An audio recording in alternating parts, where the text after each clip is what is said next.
Terima kasih pemirsa masih bersama kami di Halo Indonesia. Pemirsa, kemajuan suatu bangsa sangat bergantung dari peran anak-anak mudanya dalam berinovasi, menciptakan kreativitas, dan menyampaikan gagasan terkait pembangunan bangsa ke depannya. Di tahun baru 2024 ini sudah saatnya untuk milenial dan generasi Z untuk mengambil peran ya.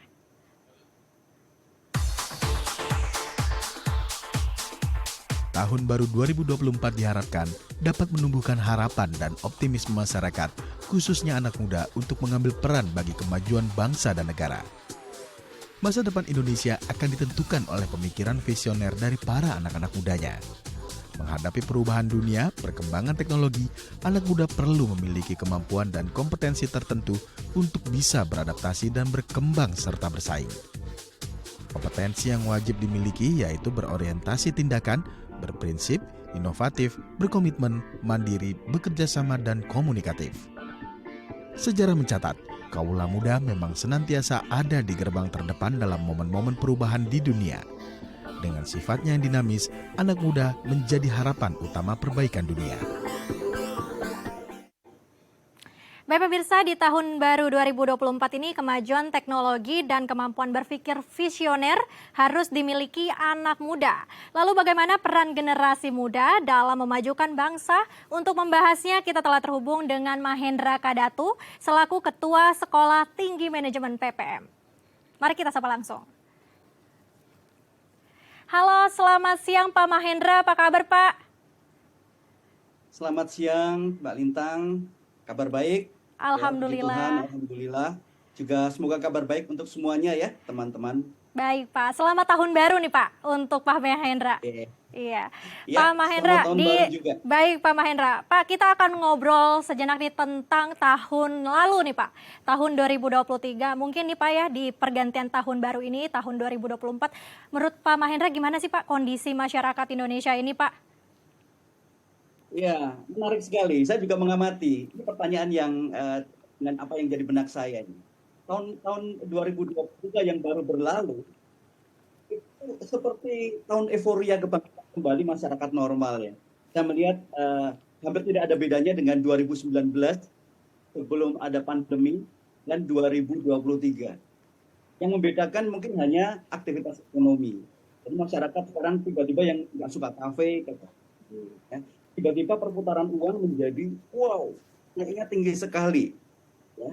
Ini yang membuat saya berpikir bahwa 2024 ini, hari ini ya, ke depan, masyarakat kita sudah siap untuk kembali hidup normal. Mungkin tidak yang lama, tapi saya lihat, Mbak Lintang ya. Baik Pak, euforianya ya Pak ya tadi yang Bapak sempat sampaikan juga dan kita juga masih dalam transisi pandemi COVID-19 dan sudah membaik tentunya Pak ya di tahun 2023. Lalu menurut Bapak nih Pak ya, seperti apa sih Pak masyarakat Indonesia ini sudah menjalani di tahun 2023 ini? Apakah sudah maksimal? Apakah mereka juga mungkin harus menghadapi seluruh tantangan di tahun ini jauh lebih baik lagi Pak Mahendra? Iya, saya kira tahun 2023 ini belum sepenuhnya ya, terutama yang usia produktif, untuk benar-benar itu menjalankan seoptimal mungkin apa yang menjadi profesi mereka. Yang menjadi tantangan tentunya adalah bagaimana kita melihat kembali aktivitas ekonomi yang belajar ya belajar, itu pasti mengandalkan bahwa kita kembali ke kehidupan normal.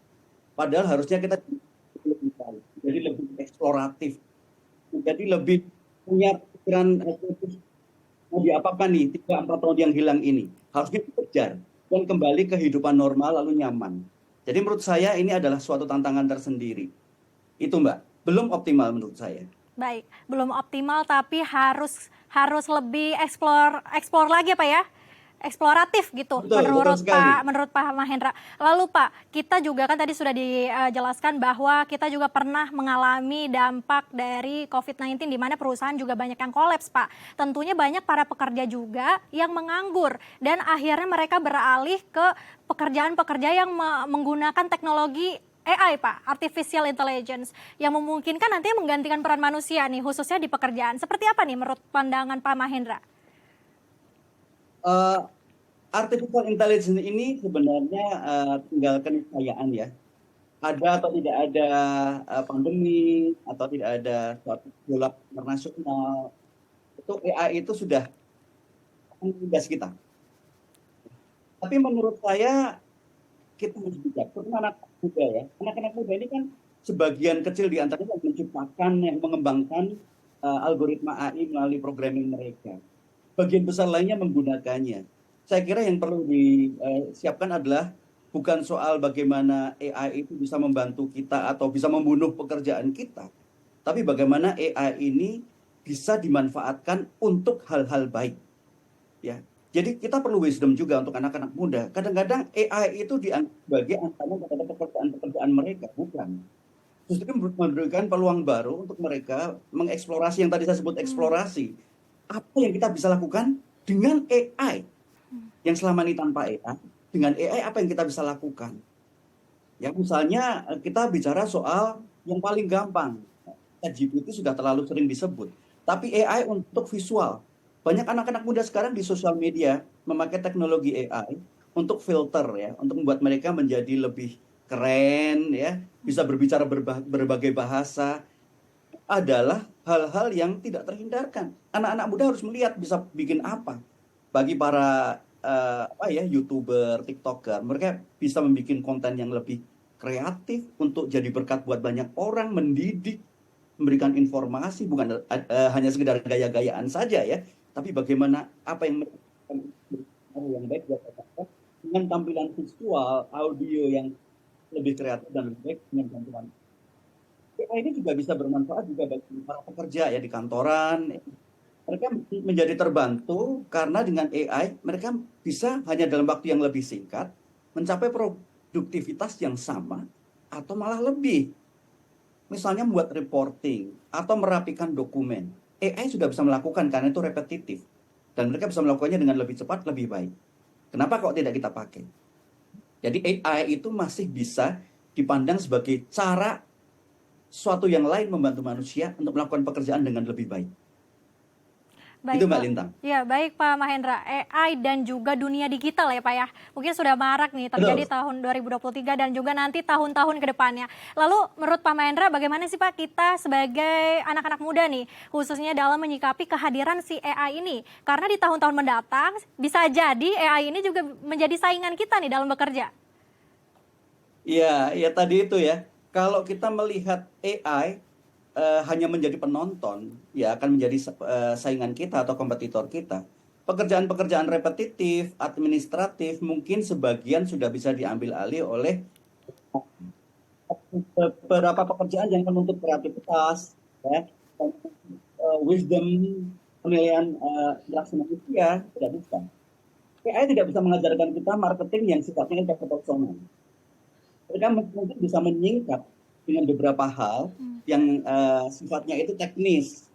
Tapi begitu one on two ya, bagaimana kita menjual barang kita dengan orang-orang yang mungkin sulit, AI mungkin tidak bisa memberikan advice yang tepat. Nah, inilah kelebihan manusia karena bisa berpikir. Dan manusia dengan manusia lain itu akan saling mengajari bagaimana berkomunikasi. AI belum sampai ke tahap itu. Suatu saat mungkin, tapi kita harus skeptis dan harus ada di depan. Jangan melihat AI sebagai kompetitor. Mindset itu harus diubah. AI itu harus sebagai alat bantu. Kita bisa berkompetisi dengan manusia-manusia lain yang sesama profesi kita. Itu mungkin lebih positif meskipun bisa dianggap sebagai negatif. Itulah peran AI sebenarnya. Ya Mbak Lintang. Ya, baik Pak Mahendra, bukan menjadi kompetitor tapi juga menjadi alat bantu ya Pak ya untuk bekerja lebih visioner lagi gitu. Tentunya ini perlu proses nih Pak ya. Bagaimana sih Pak anak-anak muda ini dapat merubah perilaku mereka dengan mengikuti tantangan zaman nih Pak ya? Pak Mahendra. Ya. Anak-anak muda ini terlalu mungkin karena alternatif ya. Beberapa itu melihat teknologi ini sudah memberikan semuanya buat mereka. Untuk mereka pikirkan sebenarnya hanya menjadi terhadap keadaan. Mereka harus mampu membaca pola-pola. Misalnya apa? Banyak yang berhasil melihat bagaimana tanda-tanda perubahan itu ada di depan pintu rumah mereka. Yang paling jelas tampak adalah bagaimana mereka bersosial media. Banyak yang sekedar hadir, nongol di sana, say hi, ya, tapi tidak membangun value, tidak membangun jejar yang mungkin bisa membuat mereka bertumbuh secara profesional. Jadi sosial media benar-benar pure sosial media, bukan profesional media. Sayang, anak-anak muda ini harus melihat bahwa segala hal yang mereka temui sehari-hari, bahkan ketika mereka ada di dalam kereta api, berangkat bekerja, atau di suatu tempat di tengah keramaian mal atau pasar, ada tanda-tanda yang membuat mereka bisa berpikir kritis, oh ada peluang rupanya. Saya hidup di zaman sebelum digital. Dan saya melihat bagaimana digital ini membantu saya, bukan sebaliknya. Dan saya ingin bertemu bersama itu. Nah, anak-anak muda sekarang harus mulai belajar bahwa tanda-tanda zaman itu tersedia in the air. Ingat, ingat, camkan apa yang zaman ini katakan kepada kita untuk kita ambil, untuk kita apa. Kita jangan apatis terhadap perubahan. Bahkan dalam hal yang kecil sekalipun, jangan berpikir bahwa anak muda itu punya liga yang sama sekali berbeda dengan anak-anak generasi sebelumnya atau generasi orang tuanya. Ada benang merah yang sambung menyambung yang disebut survivabilitas ya. Bagaimana cara survive dalam zaman-zaman yang berbeda-beda. Mereka harus mulai belajar itu. Suatu saat mereka akan menjadi bapak atau menjadi kakek.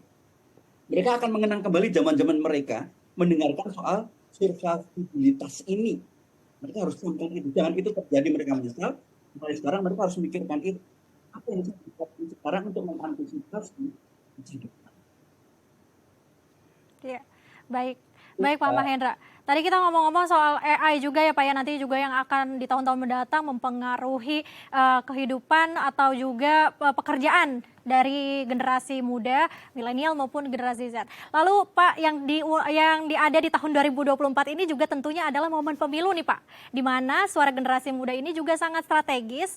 Bahkan KPU juga menyebutkan bahwa anak muda penentu kesuksesan pemilu 2024 nih Pak. Kalau menurut Pak Mahendra gimana sih tanggapannya? Iya.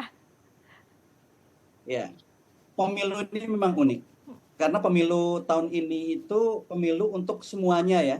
Ada pilpres, ada pileg, dan juga kepala daerah ya. Pemilu untuk DPR, DPRD, DPD, dan semuanya. Lengkap sekali. Nah, suara anak muda ini, saya lihat kalau dari laporan DPT-nya KPU, itu ada 204,8, hampir 205 juta daftar pemilih tetap.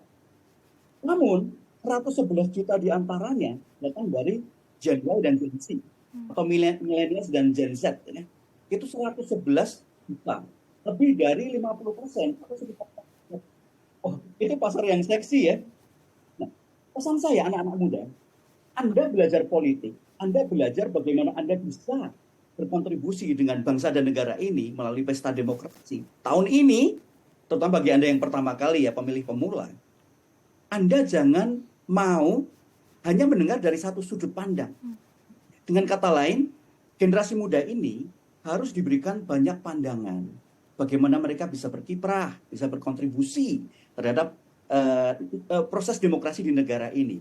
Ingat ya, kalau ada kata-kata kita harus memanfaatkan bonus demografi, ada 111 juta Gen Y dan Gen Z yang harus kita bidik.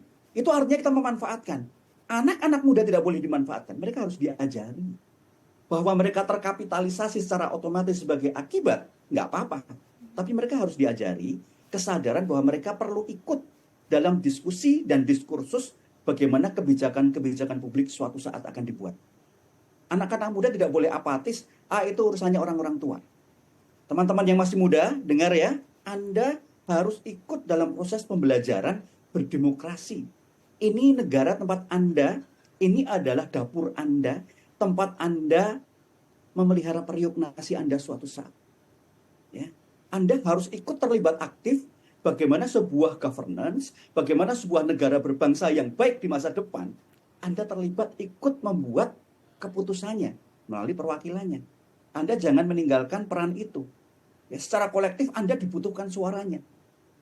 Nah, untuk orang-orang lain yang melihat potensi 111 juta Gen Y dan Gen Z ini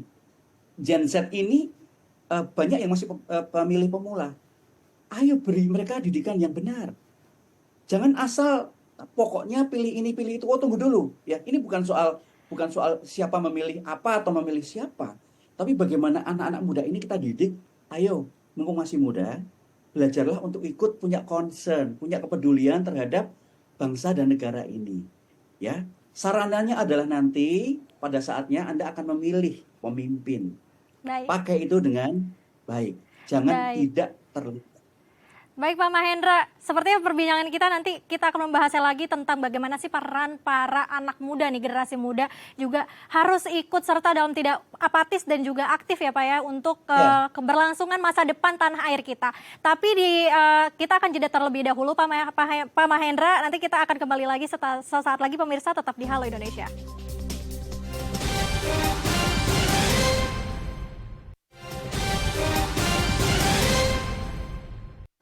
Terima kasih pemirsa masih bersama kami di Halo Indonesia. Kita masih akan melanjutkan perbincangan dengan Mahendra Kadatu selaku Ketua Sekolah Tinggi Manajemen PPM. Pak Mahendra, kita akan melanjutkan nih tentang generasi muda Indonesia. Bagaimana sih Pak peranan mereka untuk menyikapi nih Pak di tahun 2024 ini? Salah satunya adalah menyikapi dengan adanya nanti pemilu yang akan datang nih Pak. ya memang generasi muda tadi sudah saya berikan di awal sedikit. Ya, generasi muda harus aktif ya, jangan tidak peduli. Suatu saat mereka akan menjadi bagian dari pimpinan negara ini, ya. Tidak hanya, mungkin tidak semuanya menjadi menteri atau tidak semua menjadi orang penting di pemerintahan, tapi mereka akan menjadi penentu yang akan membantu bagaimana kebijakan-kebijakan publik dibuat. Generasi muda sekarang harus mulai ada cinta kepada tanah. Nah, ini yang kita perlukan dari kita yang sudah dewasa ya, anak-anak kita, ponakan kita, murid kita, mahasiswa kita ajak untuk peduli kepada cara kita berbangsa. Nah, pemilu ini memang salah satu yang perlu ya untuk menjadi indikator. Itu kira-kira ya. Lalu Pak Mahendra nih, Pak Mahendra ngomong-ngomong tentang generasi Ya. muda, dibandingkan zaman Pak Mahendra dulu, bagaimana sih Pak melihat anak muda zaman sekarang? Apakah sikap sopan santun mereka tuh masih ada atau masih dilakukan dengan benar dengan mungkin berbeda ya Pak ya tahun Bapak dan juga tahun generasi muda milenial atau generasi Z pada saat ini? Bagaimana nih pandangan Bapak melihat anak muda zaman sekarang? Soal attitude ya, gitu ya Mbak ya, kalau boleh saya ini. Eh, Anak-anak muda ini kan punya dunia sendiri ya. Kita tidak bisa memakai zaman kita sebagai ukuran apakah mereka itu baik-baik saja secara attitude, secara perilaku ya. Tapi mungkin ada hal-hal yang sifatnya bisa kita turunkan turun-temurun soal bagaimana kita bersikap dalam masyarakat terbuka ya. Mungkin itu yang anak-anak muda harus mulai belajar dari orang tua mereka, dari senior mereka, dari guru, dosen ya. Kita harus ngajarin mereka lah bahwa di tempat publik itu ada tata krama, ya, ada hal-hal yang sifatnya normal. Itu paling gampang seperti itu, ya Mbak Lintang ya. Kita nggak bisa menjudge generasi yang berbeda itu dengan ukuran kita. Tapi saya yakin benang merahnya tetap ada, turun temurun. Baik, Itu Mbak Lintang. baik Pak Mahendra. Lalu Pak, peranan sendiri untuk generasi muda yang akan datang nanti juga kan di tahun 2045 bahwasanya bahwa Indonesia akan menuju tahun keemasan mereka, keemasan negara kita. Lalu bagaimana nih menurut Pak Mahendra, bagaimana sih cara kita untuk melakukan kiat-kiat bagaimana sih menjadi generasi muda yang sukses gitu Pak, menjadi suksesor nasional di masa depan, Pak Mahendra? Iya. 2045 ini memang tonggak sejarah ya, karena itu angka cantik juga. Setiap negara yang baru merdeka bercita-cita 100 tahun itu akan jadi apa kita. Indonesia juga. Memang banyak dari periset-periset global mengatakan bahwa kita mungkin akan menjadi the big five atau the big ten paling tidak di dunia secara ekonomi. Karena bonus demografi kita, juga kekuatan kita dalam memproduksi banyak hal. Nah, anak-anak muda sekarang ini yang mungkin usianya 20 tahun ya, 21 tahun lagi, tahun 2045, mereka umur 41 tahun. Mereka harusnya dari sekarang sudah memikirkan, ya, suatu saat mereka pun akan menjadi bagian dari penentu keputusan. Kalau tidak di pemerintahan, mungkin di industri, di bisnis. 2045 itu, kalau ramalan ini berjalan sesuai dengan pola yang sudah terjadi, katakan 10-15 tahun terakhir ini, kalau memakai itu, kita akan menjadi negara maju di 2045 dengan catatan ya, tidak ada insiden ekonomi, politik, dan yang lain-lain. Ya. Tapi 21 tahun itu masa yang panjang untuk membiarkan banyak hal terjadi di luar kendali kita. Yang bisa kita kendalikan adalah anak-anak muda ini mulai belajar eksplorasi ke go global. Ya, Anda tidak harus belajar sampai kemana-mana, tapi Anda punya pemikiran tentang apa yang kita bisa buat untuk mempengaruhi Indonesia itu disegani di mata dunia. Saya beberapa kali mengunjungi Silicon Valley, di sana banyak sekali orang dari Tiongkok dan dari India. Wah, udah hampir tiap perusahaan raksasa teknologi ada dari kedua negara itu, warga negaranya ada di sana. Kok bisa gitu? Bahasa Inggris kita, kalau kita secara rata anak-anak muda kita lebih jago daripada misalnya dari Tiongkok atau dari Eropa Timur yang juga banyak di Silicon Valley. Tapi kenapa kok tidak banyak orang Indonesia di sana? Nah, mungkin mulai dipikirkan. Ayo kita pergi ke sana, belajar di sana, bekerja di sana, ambil ilmunya, kembalikan ke Indonesia, atau misalnya tetap di sana, buka jalur ke Indonesia seperti yang terjadi di India. Banyak orang India di Silicon Valley tidak kembali ke negara asal mereka, tapi mereka membuka jalur perhubungan seperti diaspora gitu, sehingga pusat-pusat teknologi yang ada di Bangalore, di Hyderabad, itu ikut berkembang bersama Silicon Valley. Itu minimal yang bisa kita lakukan. Anak-anak muda ini kalau mau mewujudkan 2045 Indonesia yang disegani, harus mulai dari sekarang. Catat nih, negara-negara mana yang saya akan list untuk belajar. Oh, saya akan ke China, pesisir China. Oh, saya akan ke Amerika, atau ke Inggris, Eropa. Anda catat, saya ingin belajar A, B, C, D di situ, di tempat-tempat itu. Anda harus make everything itu structured. Ada catatannya, Anda bikin jurnal dan Anda lakukan. Jangan hanya membayangkan orang lain yang akan melakukan 2045 Indonesia akan menjadi negara superpower. Oh, jangan. Baik, Pak. Setiap muda harus ikut terlibat. Baik, Pak. Pak, lalu bagaimana nih Pak caranya agar generasi muda kita juga siap untuk menghadapi global, dan bagaimana nih kiatnya untuk pemerintah membantu mereka agar mencapai Indonesia emas di tahun 2045? Pak Mahendra. Ya, saya kira dengan mencerdaskan anak-anak muda ini, dan sudah dilakukan melalui katakan beasiswa ya, ada beasiswa macam-macam, ada LPDP dan macam-macam ya dari negara. Itu adalah hal yang dapat membuka peluang itu. Kenapa?